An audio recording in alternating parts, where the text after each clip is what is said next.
I'm Megan Skidmore. For 2.5 years, I have been talking about evolving faith journeys. I started to tire of the heaviness of this focus. I had the clear message come through. It is time for Beyond the Shadow of Doubt podcast to evolve into Living Beyond the Shadow of Doubt podcast. With the same vulnerability and unapologetic authenticity, I will be focusing on the joy in this journey, the life and the living that comes on the other side of maybe, on the other side of what's possible. I want to talk about claiming spiritual sovereignty and becoming your own captain of your vessel. Let's celebrate releasing what no longer aligns for you and connecting with your higher power and honor expanding your energy field to make room for all things new.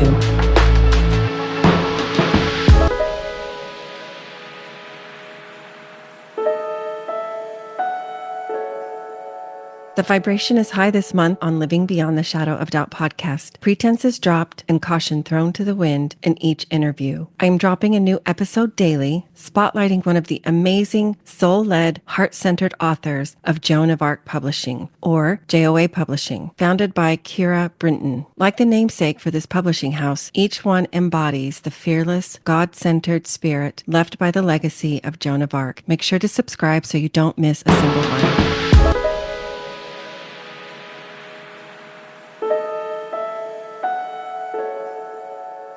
Hey, everybody. Welcome to today's episode of Living Beyond the Shadow of Doubt.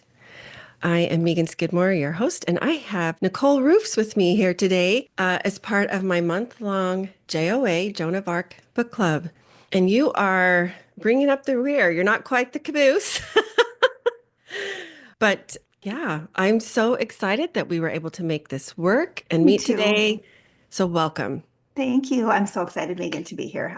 You've been rocking out all of these podcasts, and it's an honor to be one of them. So I'm glad we were able to connect as well. Me too. I feel the same. It's an honor to have you on. Let's let the folks get to know Nicole and all the things that you'd like for them to know about you. Oh, I feel like this is my weakness. I'm not a good hey.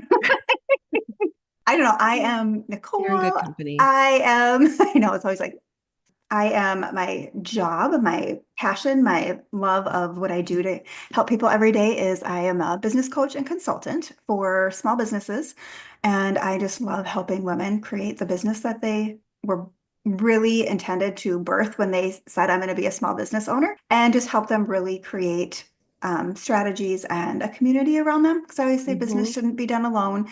And so much of small business is little solo islands. We're all doing things alone. So my thing has just been to collaborate and communicate and just be around good people and help people really get to that next level of what they're doing.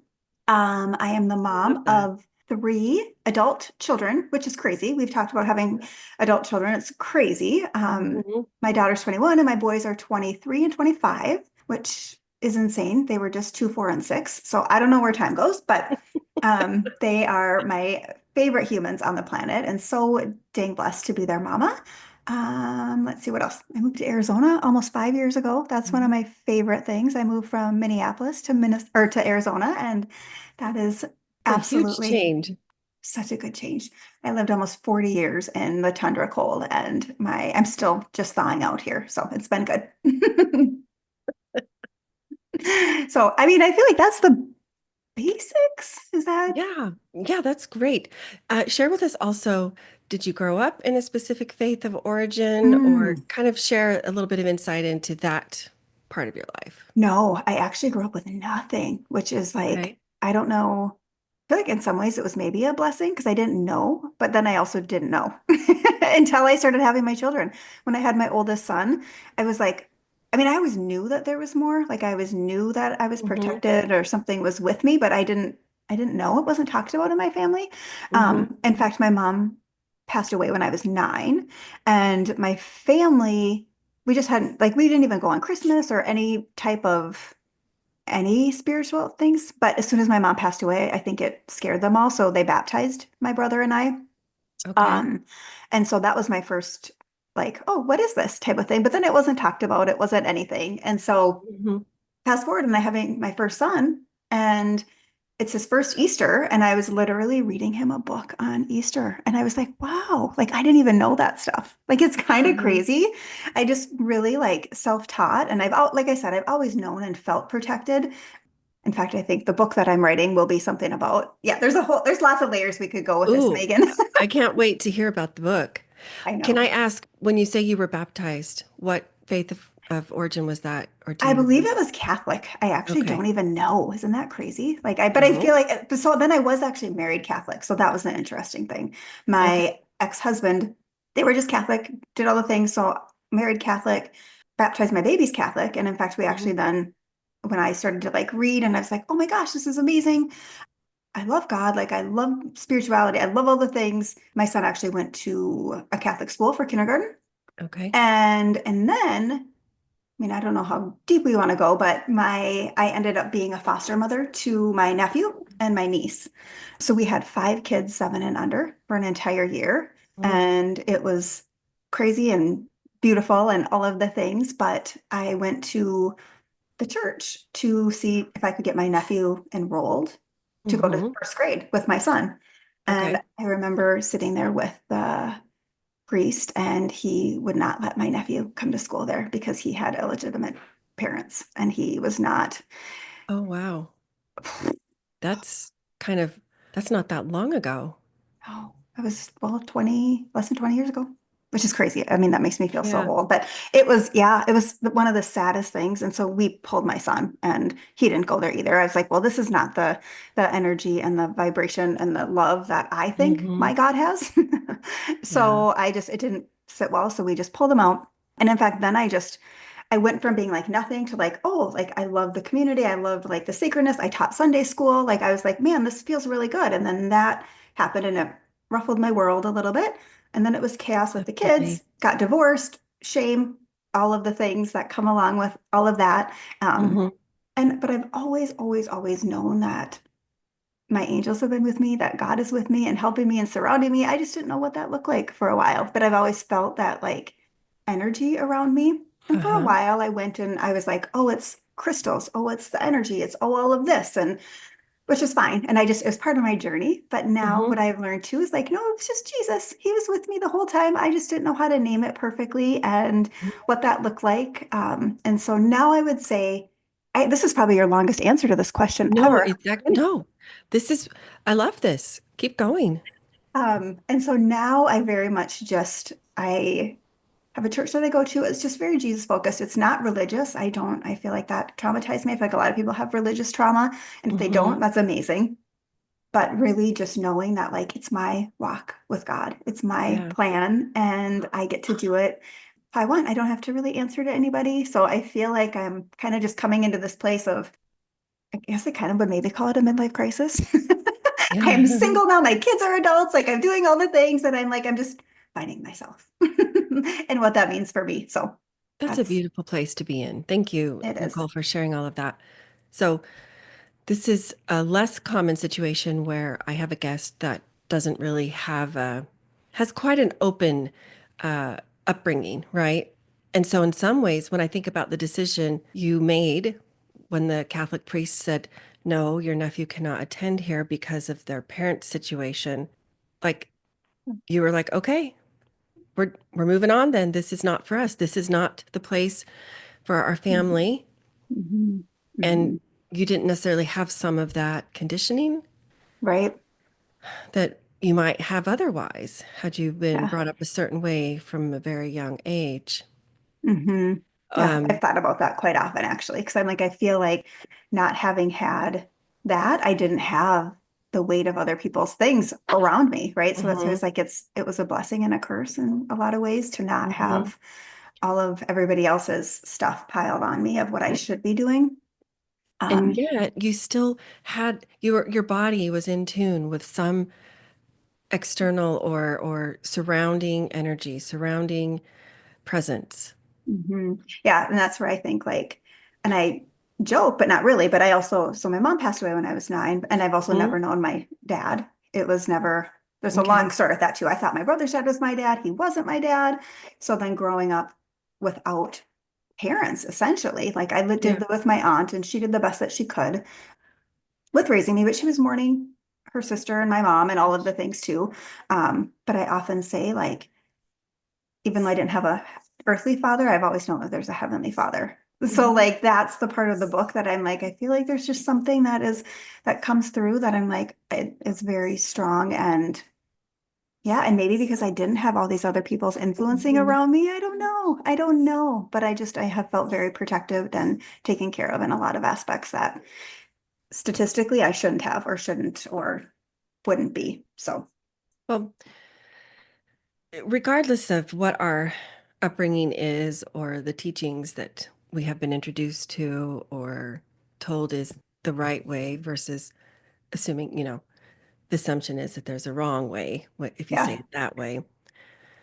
I have found that there are just these amazing moments of joy, these Mhm. moments where it's just, it can only come, at least I think, as you take back your sovereignty or Mhm. claim it. Maybe you always Mhm. had it, but you're almost reclaiming it, maybe. Yeah. Your Mhm. spiritual autonomy, those places that creates a place, I believe, for you to really experience joy that's hard to put words to. That's definitely, well, I won't say definitely, but it's almost otherworldly. And Yeah. sometimes there are moments of bliss. As you have taken your spiritual sovereignty, your spiritual autonomy into your own hands, can you think of things that have been this for you? Like perhaps it's, practices, it's beliefs, it's perhaps rituals that have given you new life, new birth, perhaps in your journey. I would say one of my biggest things that I've always just done is morning prayer time or journal meditation, quiet time, Mm-hmm. um, and just really asking to receive information, right? Like a lot of us do, and really just making sure that I find that one-on-one time. I love to hike. I feel like that's also my like time to get into really if I'm feeling unsettled or I need to make a decision, like my family always knows, oh, yep, she's gonna go hiking. Like, it's a time where I can drown out all the noise and really just Mhm. focus. And I'm not gonna say it's magical and it works every time because it doesn't, right? There's times where I'm like, I need answers, I need help, I need guidance, and like it's crickets, right? Like it's not like this absolutely every time works type of Yeah. thing, but I know like consistently if I continue to do that and show up, like that's where I win with my faith is by Mm-hmm. being able to journal, to pray, to have my morning coffee time, my puppy snuggle time, and then when I really need to really get out and hike and and also surround myself with people that I can go to when I need guidance or help with Mm-hmm. too. Support system of some Hmm. kind. Yeah. So I was going to say, what do you do then when there's crickets? But you kind of answered that question. You said, I just keep showing up. I just keep doing the practices. And it will eventually come. Is Yeah. I there? mean, for the most part, I mean, I do feel like I would be lying if I said I wouldn't get mad or angry or, we're human and we want answers and we Mm-hmm. want things to know now. And it's not always beautiful. Like I laughed over the last couple of years. I was ready to make some changes and pivots and Mm-hmm. like I just kept hearing like, nope, not yet. Just wait, just wait. And I literally was like, God, put me in the game. Let's go. I'm ready. Right? Like, so like patience is I've learned is not one of my strengths. I don't know if anybody is born with that as a particular strength. Oh, Was but this in regards I to know. your business?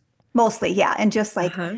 coming out of a relationship and ready for the next stage and really just like feeling like, okay, I learned what I need to learn. Like now let's go on to the next thing. Mm-hmm. But I just had to sit in the middle a little bit longer, I guess. And so just being patient and faithful of knowing that God's plan is bigger than mine, even when I feel like as Teresa from our Mosaic group says, Controlzilla tries to come in. It is a hard thing.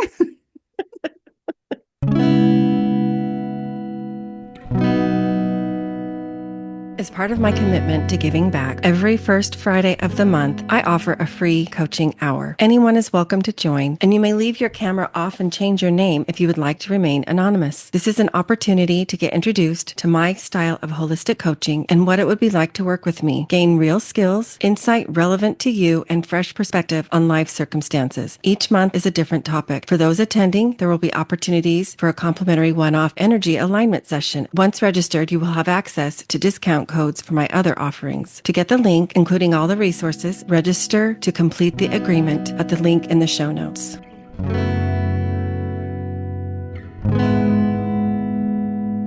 I interviewed her as well. She's in the first week of interviews of this month. Oh, yeah, she's amazing. She really is. She's one of my favorite humans, but I took that from her because I was like, it's such a good human Yeah. thing that happens to all of hmm us. Yeah, exactly. The patience is really hard being in Hmm. that messy middle. Hmm. Hmm. But there is growth to be had, at least I have found. And Yes. so I hear you when you say that. It's sometimes one of the harder places to be. I know it is because we want to fast forward and we always want it to be good, but like that is the growth I find as a human is when we're in the middle and the yuck and Mhm. like being a parent to my three young adult children, like oh my gosh, to watch them go through the middle, like I want to fix it. I am a helper at heart. Like I I don't am want them too. to go through any of that, right? Like you just want them to have Yes. this easy, simple, beautiful life. But as I watch them struggle in different areas and aspects. I'm like, that's what's making their human journey beautiful and making them appreciate all the things. And so, my goal as a mom at the beginning, I thought, I don't want them to go through anything I went through. I just want them to have this perfect, easy life.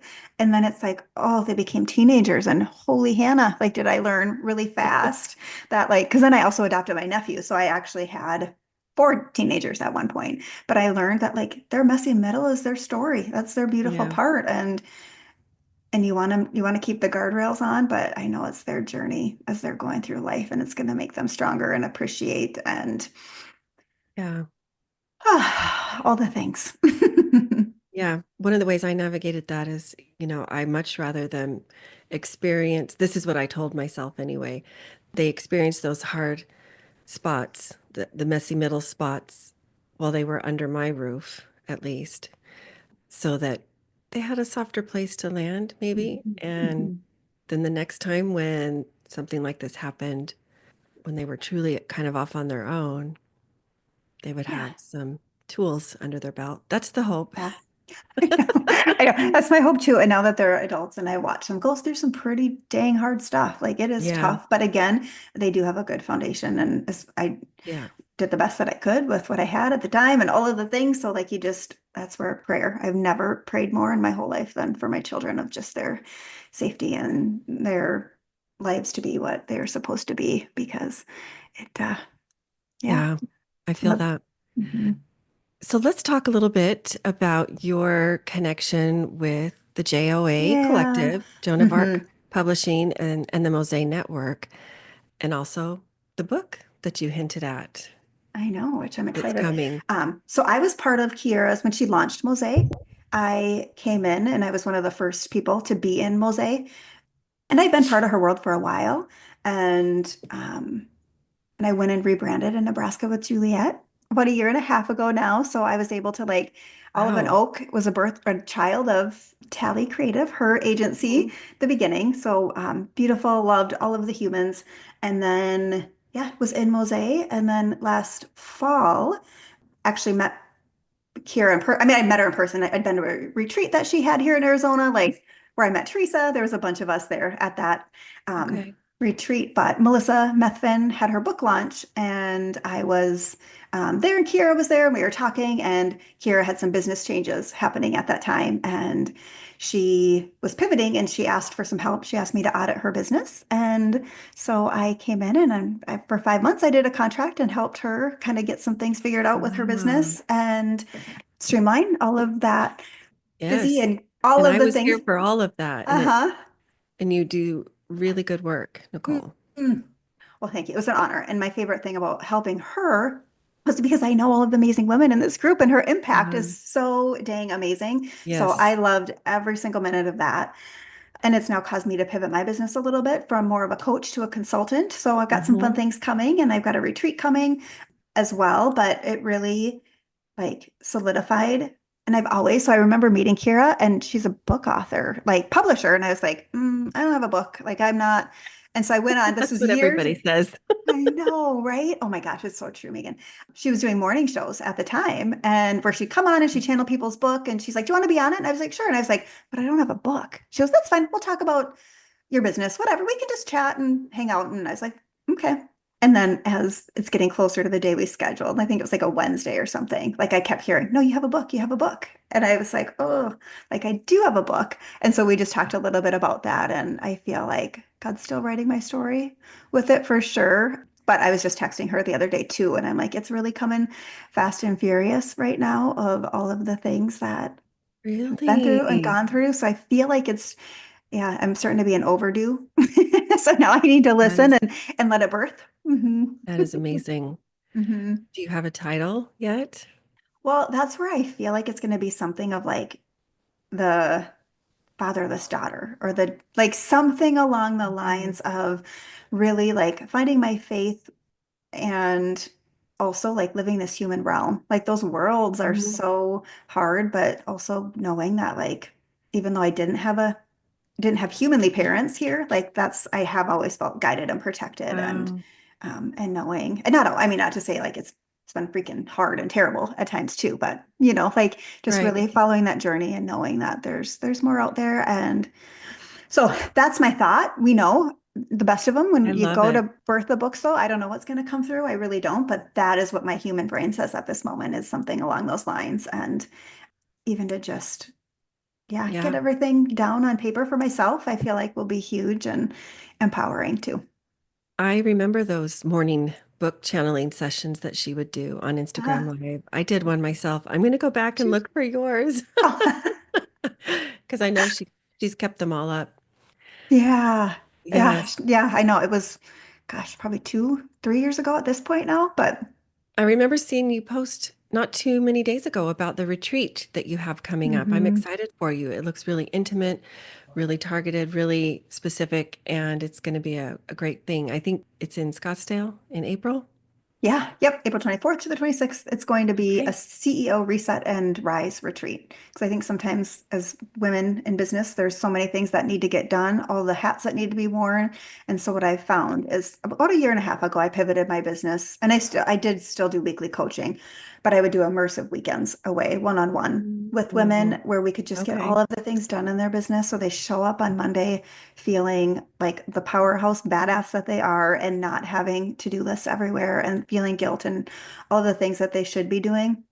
So by spending that focused time and it just created such massive movement in their businesses. So now I've decided to do a group one and to really allow more people to experience it at the same Mhm. time. And there's such a power, and that's why I said at the beginning, like that collaboration and community and all of that, and being able to connect like-minded women. It's Mhm. just, it's priceless to me for what it can do for a business and human as Yes. so yeah, so that is coming. I'm super excited. Like I I love the literally can't idea of wait. a CEO reset. That's perfect. Mhm. It was definitely a reset at the conference that we were at about a month Yeah. ago Yeah, in yeah, Phoenix. literally. It was a We'll month make ago. sh we'll make sure and leave links for folks Yeah, to be able to access that in the show notes. yeah, I love that. So, one last question I like to ask all of my guests is what does living beyond the shadow of doubt mean to you? Mm. Living beyond the shadow of a doubt to me, I would say is just trying to be as authentic to you as you can, to yourself, and not let all the noise of all the outside things Mhm. come in and try to tell you what to do, who to be, how to be, all of the things. So that's what comes to Yeah, mind first. I think that's great. The doubts are often what move us further away from our authentic selves Hmm. and Hmm. scare away the inklings that we have maybe to be vulnerable and allow all of those scary things in. Yeah, That's totally. beautifully said. Yeah. So I like to throw out a few for fun questions Sure. so that our listeners can get to know Nicole a little bit better. Just looking for 1 to 2 word answers. Okay. Okay. So tell us your favorite book. Ooh. Okay, I just finished yesterday the Prayer of Jabez, which Okay, was that is a new amazing. one for me. It is so powerful. It's just about living a blessed life and like going through and just asking God to bless you. Like it's amazing and just one of my favorite books I think I've ever read. And it was a quick one. I could read it. I was at the pool yesterday. I read it all in one sitting, which is even more of a bonus. Um, but I also I can't just okay, 1 or 2 answers. That was really I'm not gonna follow You're directions, Megan. doing great. Is it Jebez? Uh-huh. Okay. Mhm. Okay. I'm going to look that one up. All right. Are you an introvert, or an extrovert? Honestly, I am both. I feel like I probably 50-50. I love to be extroverted. I love people. And then I also just like love to be home and have my quiet time with my puppy. So I would say Mm, if I had to pick, I'd probably say extrovert, but I love my quiet time too. it's needed. Yes. Tell us your favorite artist. Mm. Like music? You pick. Hmm. I'm terrible at that. I just love a mixture of things. I mean, I'm like, Mhm. I my favorite artist. Who would I say? I used to always say Britney Spears, but I feel like that over the years, like, oh, sad. Like she used to be my go-to. Yeah. I don't know. I think Morgan Wallen was my number one on Spotify, so I guess probably Awesome. that. That works. And are you a night owl or a morning lark? I am definitely a morning girl. I love my early mornings and watching the sunrise and all of the things. Um, That's early in Arizona because Arizona yeah, doesn't have daylight savings time. So that's no, early. yeah. Tell us your celebrity crush if you have one. Ooh, ooh, ooh, ooh. Oh my gosh. I would say, I've always loved is Matthew McConaughey. Just his energy and his like, I don't know, like something about it. So I would say that go with that Yeah. today. He changed day to day, but we'll go with him. I just watched something Well, he was on the other you're day. not you're not the first one. You're in good company there. Sweet. And do you do still or carbonated water, or are you a diet soda fan or something else? Straight water, just plain old water. I don't like carbonation. I don't like flavor. Sometimes I like cucumbers, but just plain old water. Cucumbers, those are yummy. Very specific. And then finally, the furthest place that you have traveled. Probably Bali. So many this month have shared Mhm. that they've gone to Bali. It's on my bucket Oh, list. go. It's Ah, amazing. It's seriously, I just got a memory. I was there, gosh, it was 8 years ago now, but it was amazing and beautiful. And like, you're just not going to find it's just to get out of our yes, bubble here and to travel there. And it's not cheap to get there, but once you're there, like, it's the most affordable totally worth thing. it. It Oh, is. It's yeah. beautiful. I would highly, highly recommend. Yeah, I'm going to take that recommendation. So I've noticed on this chat, I haven't heard your Minnesotan accent before now. I can really hear it. It's I, fantastic. I know people are like so funny here. They're all of a sudden I'll be talking and then they'll be like, "Where are you from?" I'm like, "Oh, you don't think I'm from Arizona?" They're like, "No, you said Nope, bag. You said bag." Or Minnesotan. Yeah, I know. I usually say I'm from Minneapolis. It sounds better and it doesn't have as much of a drawl as Minnesota. that's awesome.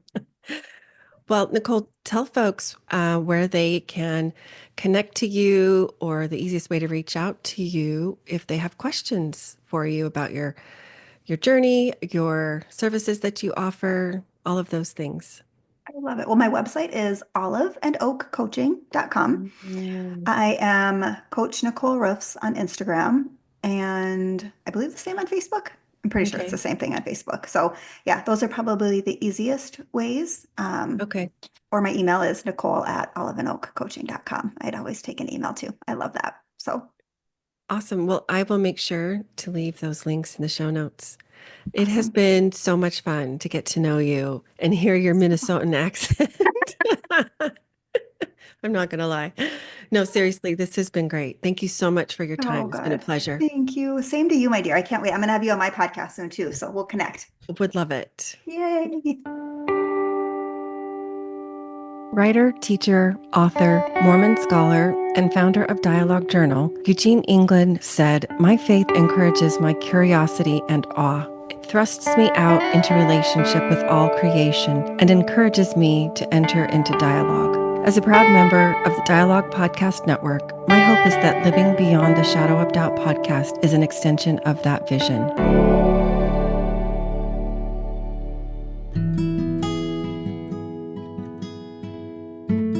Visit meganskidmorecoaching.com to find this podcast and additional free resources, including the link for a complimentary coaching session. Follow me on Facebook or Instagram for more or to send me a DM. Help the podcast grow. Please follow, review, and share with a friend.